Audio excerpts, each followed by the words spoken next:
Eep, eep, eep, little Forkins. Moo! Look at this girl. We'll focus on Moo's face. Okay. Hello, welcome to this week's video. We have Moo and crew downstairs.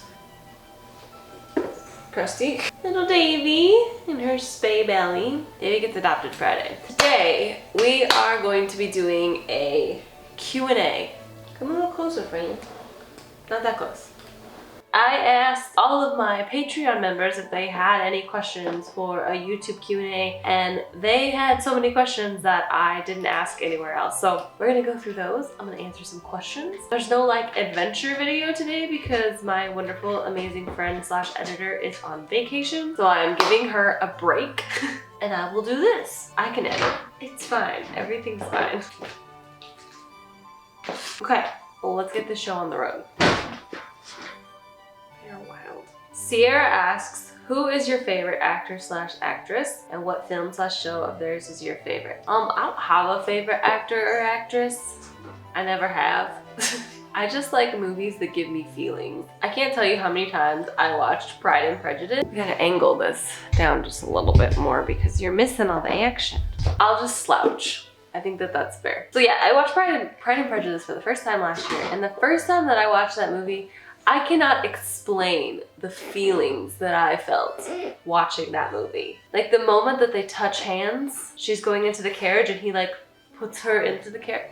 Oh, the feelings. The feelings of watching Mr. Darcy walk through the meadow up to her at the end of the movie, I just was breathless. So I watched it so many times to get the same amount of feels and serotonin that I got the first time, and it got less and less with each watch. So the thing you should know about me is I just obsess over something for a little while and then I forget it even exists. So that's your answer to that question. Vic asks, can you talk a bit about your stance on wildcat / big cat sanctuaries? So whenever people get, and I would like to preface this by saying this is uncomfortable. So I'm not well educated in this. It's not something that I've looked a lot into, but I can tell you kind of just from someone who has a nonprofit, a legal 501c3 nonprofit, as long as they are a nonprofit, like a not-for-profit, registered with the IRS, and in good standing, it's hard to say much about them. I will say that a lot of these cats that are bred and then kept in captivity cannot be returned to the wild. So rather than euthanize them, they do need a place to go to where they can live out their lives, and sanctuaries are great. Allowing people to come in and have a one-on-one tiger experience or a lion experience or interacting with the kittens of the animals is a form of animal abuse, in my opinion, because these are wild animals. You shouldn't be exploiting them for money like that. They need to just live their lives and be free to live their lives. And you shouldn't be having kittens in captivity like that. That's just a backyard breeder is all that is. So any sanctuary or big cat rescue that breeds animals, unless it's through an accredited zoo program where the idea is to eventually either return the animals to the wild or keep the species going, which I don't know how that works. I don't know if that exists. Again, a naive person here talking about things she probably shouldn't talk about. But if they're breeding just so they can put on shows, just like we saw in Tiger King, that is bad news. That's bad news, bears moo. Don't like that. We don't support that. Let wild animals be wild animals. Veronica asks, what would I name my first cow? I don't know. I have a lot of names, obviously. I name animals every day, basically. I don't know, I feel like you have to get to know the animal, especially if it's gonna be your forever animal, your forever buddy. You really need to get to know them before giving them a name. Foster kittens are a little different because sometimes you can just assign them a name because you know that their forever family will change it. Sometimes the name that you assign them fits them perfectly, like Edna. Edna Mode, that was her name. There was no other way. Nothing else made sense. There you go, Moo. Bree asks, best practices for trapping and neuter / spaying local friendly or feral outdoor cats. So we are experiencing quite the interesting conundrum in the rescue world. We think because of what happened in 2020 and parts of 2021 where things were still very closed or very limited, we saw a huge reduction in the number of spay and neuter surgeries that happened, which leads to an increase in population. We also saw a huge decrease in the number of vaccinated either owned pets or outdoor pets, which leads to viruses mutating, which we learned from COVID. Shocker. So we're now in this place where we are, especially where we're at, we have so many cats and kittens that we just simply can't rescue and adopt all of them out, which sucks. So like Bree suggested or asked about what's the best way to do this, here's what I can give you a rundown from someone who does this from the other side, who's like schedule things and gets things all set up. Number one, make sure you have a plan before you trap the cats. Please don't go just and trap cats just to trap cats. You need to have an exit strategy, whether that's an appointment, whether that's a local spay-neuter shelter or clinic that will take them in the day that you trap them. Have a plan for the animals. If it's kittens, don't just trap them and then say, oh my God, I trapped these kittens, someone get them. Have something set up and be understanding when a lot of rescues can't intake those animals right now. Sometimes the best option is just to wait until they're old enough to get them fixed, schedule to get them fixed, and get them fixed. If money is an issue, if money is a concern, it's not cheap to spay and neuter animals, reach out to those organizations. A lot of those organizations, they may not have the manpower to come and trap at every location. They may not have the equipment to trap at every location, but a lot of them will offer spay-neuter surgeries or funding the spay-neuter surgeries so that you do all the everything else yourself, but they will pay for the surgeries. And also look into feral programs in your area. There may already be an existing TNR group or TNR program that exists, and you just need to find out. For example, a county over from ours offers up to 3 vouchers for residents of that county to get feral cats spayed and neutered for free. And then in a different county near us, people can bring in as many ferals as they want and they will fix them for free. So it just really depends on your county and where you're at and what is supported in that area. Some areas don't have a lot, some areas do have a lot. So really, it's just about learning what resources are in your area, having a plan before you trap anyone. Please don't just trap cats just to trap cats. I can't tell you how many times I've gotten contacted by someone saying, well, we've trapped a cat and now we don't know what to do. And I'm like, well, I would have really liked to talk with you before you trapped the cat so we could figure out what to do. Because then it becomes a different situation. And we worry about the cat's safety in that instance. But anyway, have a plan, learn your resources, and don't be afraid to do it yourself. There's a lot of videos online that you can learn how to do these things. Emma asks, would you consider one day hosting a fundraising day or education day? I honestly had not thought really of a meetup because I am myself and sometimes social situations can be a lot for me. And planning things is not really my forte. I'm not good about that. And also with COVID, it's just been really weird. I would definitely consider it, but I'm myself, I don't know what we would really talk about. But maybe it's something, if you guys are really interested in it, maybe we can start with something a little bit more like local, but in a bigger city and then grow from there. But it really just depends. I don't know. Moo just unplugged the light. This is the second time today you've messed with the light, girly. No. Oh. Here you go, Crust. So yeah, if that's something you're interested in, just, I guess, leave a comment. Let me know. If we could stay local-ish, that would be a good place to start. I don't know. Maybe there's something there. Kamo asks, what's your favorite cat story / memory? So it's actually a lesson that I learned a very long time ago from my sister. So we had just gotten a kitten, and I'm gonna be honest, I was young enough, I don't remember the kitty's name, and the kitty was not with us for a very long time because my family used to let the kittens outside, and of course the kittens always didn't make it because we had a lot of, I don't want to talk about it. Basically, wasn't my choice, but we didn't have the kitties make it past a certain age, so I didn't get to know a lot of them. We just gotten a new little gray kitten and I wanted her to be my best friend. So I was like following her around everywhere. I was picking her up all the time. I was being kind of a nuisance. And my sister said something along the lines of, if you keep doing that, she's going to hate you and she's never gonna wanna come up to you. You need to let her trust you. And I thought, that's silly. Like, no, I'm just gonna show her that we can be best friends. And my sister was spot on. That kitten hated me, but loved her because she gave her time, she gave her space so that that kitten could learn to trust my sister. I, however, was a child and was like, this my kitten now. I will love it forever.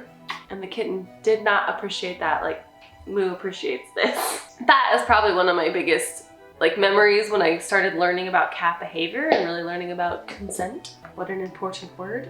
Sheila asks, because she watched my last video, When you TNR our colony cats, what vaccines do they get, and do they get dewormed? So whenever we get a cat and we get them in to be spayed or neutered, we get them spayed or neutered, obvi. If the cat is pregnant, we do a spay abort, which is a very highly controversial topic, but if you work in rescue, if you actually have volunteered with a nonprofit or understand the ins and outs of a nonprofit, you will understand why we choose to spay abort. This might be a hot take, but if my rescue never has a cat actually give birth in the rescue, I will call that a win, because that means we've prevented more kittens from being born into this world where we are overwhelmed with kittens all the time. So we spay and neuter them. They get a rabies vaccine and they get an RCP vaccine, which is a rhinotracheitis, calicivirus, and panleukopenia vaccine. So it vaccinates against those 3 things. Ideally, those vaccines, we would also boost them in 3 weeks, but unfortunately, we don't have that option with feral cats for the most part. So they get those 2 things. Oh, and an ear tip. So they get 3 things. Ear tip, spay, neuter, vaccines. We don't normally do the deworming. I will say that a lot of these cats, you know, they have worms likely from the environment that they are in. And my thought is they've made it this far with worms in their system. So if we were to deworm them, 1, it would be a huge shock to their system, and we may not be able to provide them the support that they need, especially if we were to release them back out. Sometimes when little kittens come in and they have a high burden of worms, they go through a few days of just like crashing and having a bad time because it's such a shock to their system that I would hate for a feral cat to have to go through that.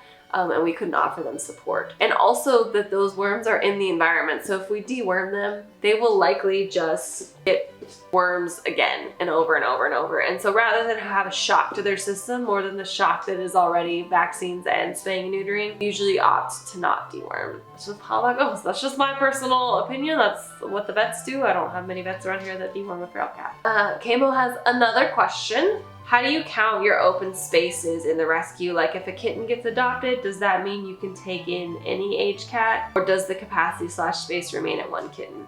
So logistically, this can be a bit of a nightmare because we don't just say like number of animals. It's foster homes and foster capacity. My home has a different foster capacity than most foster capacity, like most foster homes. Most foster homes that are in our organization, we only allow them to have 1 group. My house is an exception, Bethany's house is an exception, and another one of our foster's home is an exception. And it's not because, you know, ideally everyone would have 1 group, but every once in a while there will be something that happens where Bethany needs to have them in her foster room and maybe in their master bathroom, and I need to have them maybe in the kitten room and down here. Of course, right now we have a little bit more than that, but it is what it is. But usually I look at empty homes, not just like empty numbers, because if you remember, everyone has to go through a 2-week quarantine. And if I don't have a space to have anyone go through a 2-week quarantine safely, I don't have space. That's just how that is. Moo-moo. So when it comes to the logistics of can we intake this animal, can we not? It's more of, is that home open and available? Meaning, do they have a current group of foster kittens? If they have a current group of foster kittens, that home is not open and available and I have to scratch them off. So that's one thing. The other thing is some homes don't want to take in adult cats. Some homes only want to do kittens just because they're a little bit easier. Adult cats take a little bit different of a person to foster, and so not everyone wants to tackle that on. So it's really what their preferences are, what they're comfortable with, and then do they already have a group in their home? That's essentially it. So those are the logistics. Courtney asks, how do you find all your fosters in the area? What roles do the fosters play in your life? Do they just foster the kitten / cat? Do they help you run the rescue as well? So most of our fosters are just that, they're fosters. They care for the animals, they bring them to me when they need to be dewormed or vaccines, and then they bring them to me whenever they need to be spayed or neutered. Usually how that works is if they're adopted, they'll be spayed or neutered and then stay at my house until they're adopted, meaning until they go home. But if they aren't pre-adopted, they'll get spayed and neutered and go back to the fosters. That's usually the like limited capacity of the fosters in the area. Some fosters also have other roles, like Bethany's our program director, so she not only fosters, she has other roles within the organization. We couldn't run the organization without her. We have another foster, Katie, who does a lot of like stuff specifically for her fosters, or she'll help me sometimes friends with like medical cases. She's like one of our medical fosters, but she helps with other things. So we do have some fosters that help run the organization, but most are just fosters. And it really takes a whole team to make this thing run. We also have volunteers that don't foster, but they do come help us TNR, or they'll help us work adoption events.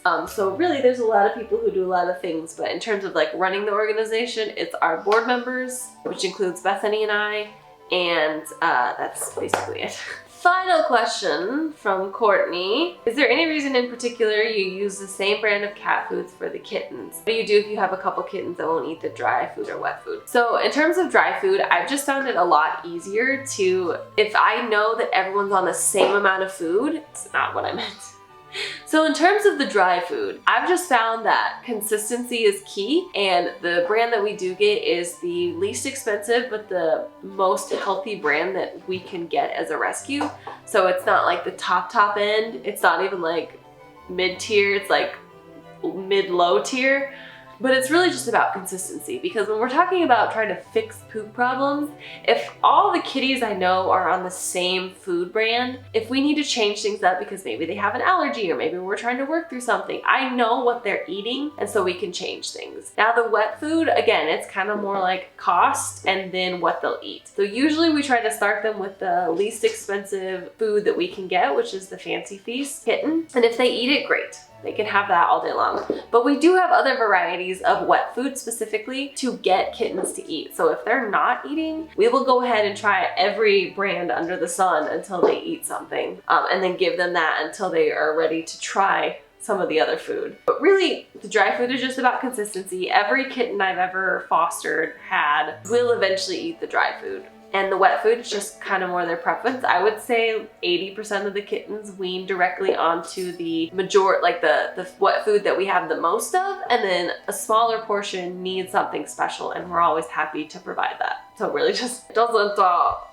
we don't let anyone go hungry in this house, if that's what you're asking. Never, ever, ever. That's it. That was more like a foster-based question, Q&A. If you guys are always asking, how you can support me and support the rescue. There's two main ways to do that. The rescue you can support through monetary donations. We take PayPal and Venmo, and of course we are always accepting monetary donations. If you're feeling super generous, or you are able or have the capacity to, setting up a monthly donation to the rescue is incredibly helpful. Being able to predict how much we are able to bring in each month allows us to better gauge how many animals we could help, what we could do with our programs, etc., etc. If you want to support me as the creator, things like merch is Good Mornings. All that goes to supporting me, and additionally I have my Patreon that I upload something every single day except for Sundays. Sundays are my off days. Then we usually do morning news every day where I give you a rundown of the previous day or what's going on in my life or in the kitties' lives. And then we also do monthly lives, and we do some snail mail just depending on what tier you're in. Yeah, thank you guys so much. And if you're interested in adopting any of the kitties, all that information is also down below. Thank you guys so much. I hope this was interesting. I hope you learned something, and I will see you next week. I will also be editing my vlog next week, so be ready for some bamboozlery. Love you guys. Appreciate you guys. Wish Davey a happy life. Happy life. We love you. Hand Luke, baby. Runs free. Okay, bye.